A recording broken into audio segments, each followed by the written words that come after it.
Ellison ইনজুরিতে এডারসনের ফর্মের অবস্থা খুব খারাপ। ম্যানচেস্টার সিটি প্রতিদিনই ভরি ভরি গোল খাচ্ছে।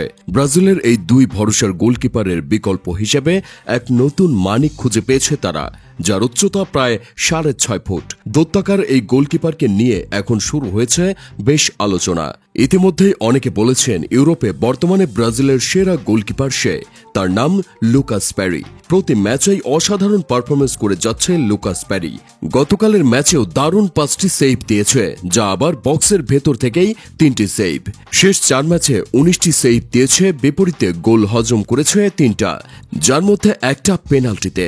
শেষ 12 ম্যাচের 10 ম্যাচে পেরির রেটিং ছিল 7 বা 8+। লুকাস প্যারি বর্তমানে লিগ 1-এর দল লিওনের হয়ে খেলছেন। সম্প্রতি লিগ 1-এ তার অসাধারণ পারফরমেন্সের পরও লুকাস প্যারি তার যোগ্য প্রশংসা পান না, যা অনেক ফুটবল বিশেষজ্ঞকেই বিস্মিত করে।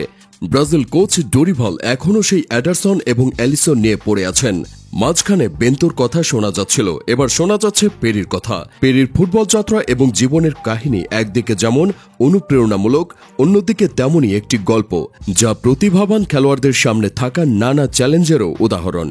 তার জন্ম 1998 সালে ব্রাজিলের সাও পাওলো শহরে। অন্যান্য বাচ্চারা যেখানে ফরওয়ার্ড বা মিডফিল্ডার হওয়ার স্বপ্ন দেখে, সেখানে লুকাস শুরু থেকেই গোলকিপিং এর প্রতি বিশেষ মনোযোগী ছিলেন। এই পজিশনে তার আগ্রহ এবং প্রতিভা ধীরে ধীরে ফুটে উঠতে শুরু করে। পেরি তার ক্যারিয়ার শুরু করেন ব্রাজিলের বিখ্যাত ক্লাব সাও পাওলো এফসিতে। একাডেমি পর্যায় থেকে ধীরে ধীরে উঠে আসা এই খেলোয়াড় 2015 সালে ক্লাবের সিনিয়র দলের সুযোগ পান। যদিও কিছু সীমিত সুযোগ পেয়েছিলেন, তবে তিনি ক্লাবের জন্য সেই সময়ের মধ্যে উল্লেখযোগ্য অবদান রাখতে পারেননি। এখানেই তার জন্য বড় সিদ্ধান্ত আসে ইউরোপে পাড়ি জমানোর। ইউরোপে আসার পথ 2019 সালে লুকাস পেরি ব্রাজিল থেকে ইউরোপে চলে আসেন। তার প্রথম ইউরোপীয় ক্লাব ছিল এস্টোরিল, পরে যোগ দেন লিওনে। লিগ 1-এ তিনি প্রতিপক্ষের শটগুলো অসাধারণ দক্ষতার সঙ্গে প্রতিরোধ করেছেন এবং বেশ কিছু ম্যাচে নিজের দলকে পরাজয়ের হাত থেকে রক্ষা করেছেন।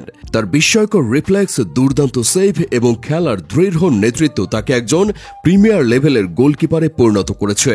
তবে সবকিছুর পরেও মিডিয়ার আগ্রহ এবং দর্শকদের প্রশংসা খুব বেশি তার দিকে আসেনি। লুকাস পেরির আড়ালে থেকে যাওয়ার একটি কারণ হতে পারে যে গোলকিপাররা সাধারণত মিডফিল্ডার বা ফরওয়ার্ডদের মতো সরাসরি আলোচনায় আসেন না, বিশেষ করে ব্রাজিলের মতো দেশ যেখানে আক্রমণাত্মক ফুটবলেই বেশি আলোচিত হয়। তাছাড়া ইউরোপের বড় বড় ক্লাবে তিনি এখনও সে ধরনের অবদান রাখতে পারেননি, যা তাকে বিশ্বব্যাপী তারকা খ্যাতি এনে দিতে পারে।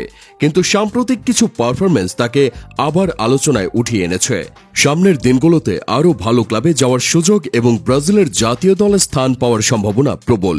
ফুটবল বিশ্ব এখন তাকে আরও ভালোভাবে চিনতে শুরু করেছে এবং তার এই কঠোর পরিশ্রম এবং অবিরাম উন্নতি তাকে ভবিষ্যতে বড় সাফল্যের পথে নিয়ে যাবে।